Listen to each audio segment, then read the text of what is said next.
অনলাইনের বিভিন্ন পেজে বা বিভিন্ন কোর্সে এনরোল হওয়ার জন্য দেখবেন আপনাকে একটি লিংক দিয়ে দেয় এবং সেখানে এরকম তথ্য দেওয়া লাগে এবং এই তথ্যগুলো যখন আপনি তাদেরকে দিয়ে দেন এরপরে তারা আপনার সাথে কন্ট্যাক্ট করে। তো এই যে তথ্য নেয়, এই তথ্য নেওয়ার যে ফর্মটা, এটাকে আমরা বলি গুগল ফর্ম। তো অনেকেই মনে করেন যে গুগল ফর্ম আসলে কিভাবে তৈরি করতে হয় বা খুব সহজেই আমি কিভাবে এরকম একটি গুগল ফর্ম তৈরি করে নিব।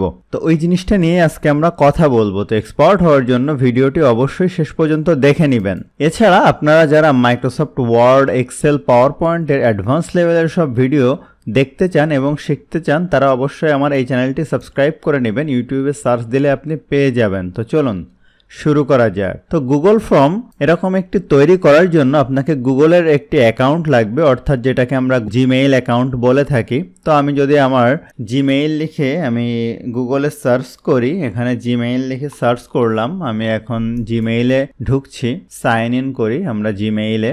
আমি আমার এই অ্যাকাউন্টটি ব্যবহার করছি। তো আমার জিমেইলে লগ ইন হওয়ার পরে দেখেন এখানে এই যে 9 ডট রয়েছে, এটার উপর যদি আমি ক্লিক করি, ক্লিক করার পরে আমাকে যেতে হবে ড্রাইভে। তো এখানে ড্রাইভে যাওয়ার পরে গুগল ড্রাইভ আমরা সবাই বিভিন্ন রকম ডেটা স্টোর করার জন্য ব্যবহার করি, যেন ডেটাগুলো হারিয়ে না যায়। তো আমরা এখন এখান থেকে নিয়ে যাব। যাওয়ার পরে এখানে অনেকগুলো অপশান আছে, আমরা নিচ থেকে গুগল ফর্মসের উপরে ক্লিক করব। তো দেখুন এখানে আনটাইটেল ফর্ম, আমাদেরকে একটা টাইটেল দিতে হবে। যেমন এই ফর্মের টাইটেলটাই হচ্ছে ক্লাস শুরু হবে 30শে জুন 2022 তারিখ থেকে। তো আমি এটাকে টাইটেল হিসেবে ব্যবহার করতে পারি, অথবা আপনি চাইলে অন্য কোনো টাইটেল যদি দিতে চান, আমি এখান থেকে টাইটেল দিয়ে নিলাম। এটা চাইলে আমি একটু বোল্ড করে নিব। হ্যাঁ, আনটাইটেল ফর্মটা এখান থেকে উঠিয়ে নেই। এখন যদি আমি এখানে ক্লিক করি, দেখেন এখানেও এটা হয়ে গেছে। ফর্মস ডেসক্রিপশন, দেখেন আমার যেমন এই ফর্মসের ডেসক্রিপশন দেওয়া, এই যে অনুগ্রহপূর্বক পেমেন্ট না করে। তো আমি চাইলে এই জিনিসটাকে ডেসক্রিপশন হিসেবে ব্যবহার করতে পারি, অথবা আপনি এটা আমি একটু এখান থেকে ইতালিক করে নিলাম। তো দেখেন এখানে আরো অনেকগুলো আছে, আপনি নাম্বার করতে পারেন, বুলেট করতে পারেন। হ্যাঁ, তো এখানে ব্যাপার হচ্ছে আপনি এইভাবে টাইটেল সিলেক্ট করতে পারেন, অথবা আপনি এখানে লিখলেন data collection form for tutorial, এখানে আপনি ডেসক্রিপশন দিয়ে দিলেন, আপনার যে কথাবার্তা আছে সেটা আপনি এখান থেকে বলে দিতে পারবেন। হ্যাঁ, যেহেতু আমি এইটা হিসাবে তৈরি করছি, এই জন্য আমি এইটাকেই টাইটেল এবং এটাকে ডেসক্রিপশন হিসাবে ব্যবহার করছি। এখন আমি যদি এখান থেকে দেখেন অপশন আছে প্রিভিউ, আমি যদি এটার উপরে ক্লিক করি, তো দেখেন আমার ফর্মসের একটা পার্ট কিন্তু হয়ে গেছে। কিন্তু আমার এইটার উপরে যেমন ছবি ছিল, এটা যদি আমি করতে চাই, সেক্ষেত্রে আমরা কি করব, এখানে দেখেন অনেকগুলো অপশান আছে। এই যে কাস্টমাইজ থিমের উপর যদি আমি ক্লিক করি, ক্লিক করার পরে দেখেন এখানে যে কোনো একটা কালার আপনি ইউজ করতে পারেন থিম হিসাবে। যেমন এখানে আমারটাই এই যে পিছনে দেখেন একটা থিম দেওয়া আছে, এই থিমটাই দেওয়া। আমি হয়তো এখানে এটা ইউজ করি, অথবা এটা ধরুন আমি এইটাই ইউজ করলাম। এরপরে এখানে আমার একটা ছবি দেওয়া আছে হেডারে, তো আমি এখান থেকে হেডার চুজ ইমেজের উপরে ক্লিক করলাম। এখান থেকে আপনি যে কোনো ছবি ইউজ করতে পারেন, অথবা আপনি আপলোডের উপরে যদি ক্লিক করেন, ব্রাউজে গেলাম, আমি একটা ছবি আপলোড করব। আমার ধরুন এই ছবিটা আমি এখান থেকে আপলোড করে নিব।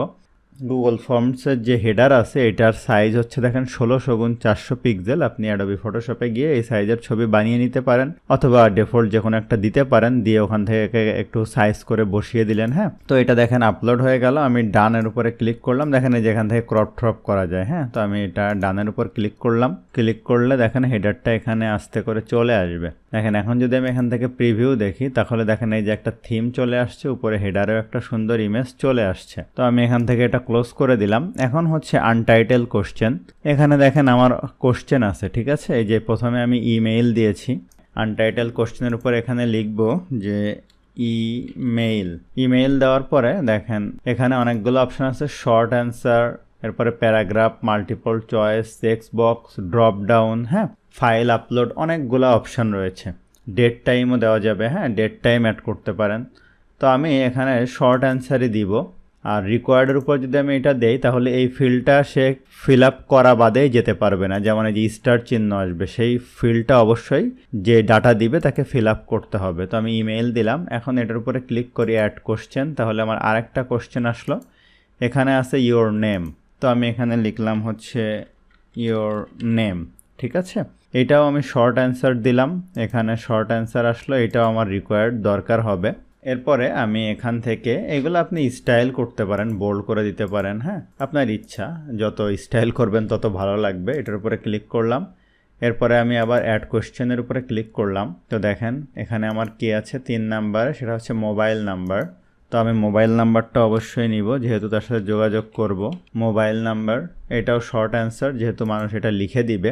এরপরে আবার অ্যাড কোশ্চেনে গেলাম। এখানে আমার কি আছে, টাকা পাঠানোর মাধ্যম। দেখেন এখানে আমি কি করছি, এখানে কিন্তু এই যে মাল্টিপল চয়েস দিয়ে দিয়েছি। তো আমি এখানে কোশ্চেনে দিব যে টাকা পাঠানোর মাধ্যম। ধরুন সে কোর্সে এনরোল হবে, সে টাকা পাঠিয়েছে।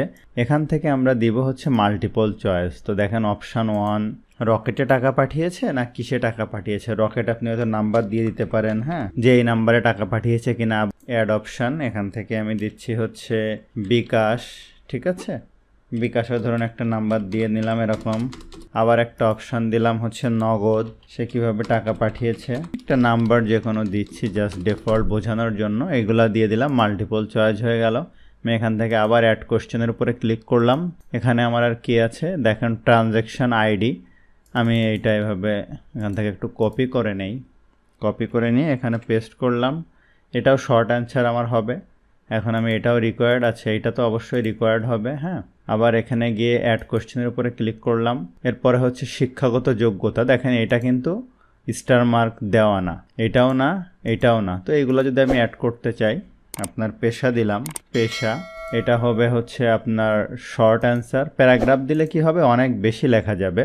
তো আমি শর্ট অ্যান্সার দিলাম, দেওয়ার পরে এখানেও এটা রিকোয়ার্ড দরকার নেই আমার। তো এখন যদি আমি একটু প্রিভিউ দেখি, দেখেন কেমন লাগবে। এই যে ইমেইল অ্যাড্রেস, এরপরে ইওর নেম দিতে হবে, এরপরে হচ্ছে মোবাইল নাম্বার দিতে হবে, এগুলো সিলেক্ট করতে হবে। করার পরে বিকাশ, রকেট, এটা ট্রানজ্যাকশান আইডি। এবং এইটা বাদে আমি যদি দেখেন this is a required question, কিন্তু এটা দেখেন রিকোয়ার্ড না। তো এখন আপনি এইটা যে কাউকে দিবেন, ধরুন আপনি যে এটা দেখলেন এরকম, এটা যদি কাউকে দিবেন, এই ডাটাটা আসলে কোথায় স্টোর হবে। তো এটার জন্য আপনাকে রেসপন্সের উপরে ক্লিক করতে হবে। দেখেন জিরো রেসপন্স। এখানে আপনার একটা স্প্রেডশিট ক্রিয়েট করতে হবে, এক্সেল। এটার একটা স্প্রেডশিটের উপরে আমি ক্রিয়েটের উপরে ক্লিক করলাম। তো দেখেন এটা একটা স্প্রেডশিট হচ্ছে। এই যে টাইম স্টাফ, এটা সময়, email, your name, mobile number, টাকা পাঠানোর মাধ্যম, বিকাশ, রকেট, ডিবিবিএল, এইটা। এখন এই জিনিসটা আপনি মুভ করতে পারেন। মুভ করে যদি আপনার গুগল ড্রাইভে কোনো ফোল্ডার থাকে, দেখেন আমার অনেকগুলো ফোল্ডার আছে। এই যে ফোল্ডার, যে কোনো একটা ফোল্ডারে আপনি যদি রাখেন তাহলে হচ্ছে ফোল্ডারে চলে যাবে, আর যদি না রাখেন তাহলে বাইরে থাকবে, হ্যাঁ। আমি যদি এখন আমি এটা সেন্ডের উপরে ক্লিক করি, দেখেন সেন্ডের উপরে ক্লিক করলাম। এরপরে আমি এটার লিঙ্ক নিচ্ছি।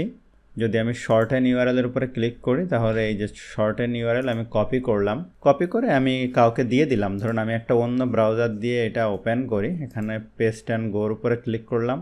তো দেখেন এই যে এটা চলে আসলো। আপনি কাউকে যখন দিবেন, আপনার অ্যান্সার তানজিম ধরুন @gmail.com, এটা সে লিখলো, নাম লিখলো ধরুন তানজিম, মোবাইল নাম্বার একটা দিল, টাকা পাঠানোর মাধ্যম একটা দিল, ট্রানজ্যাকশন আইডি একটা দিল, পেশা একটা দিল, সাবমিটের উপরে ক্লিক করলো।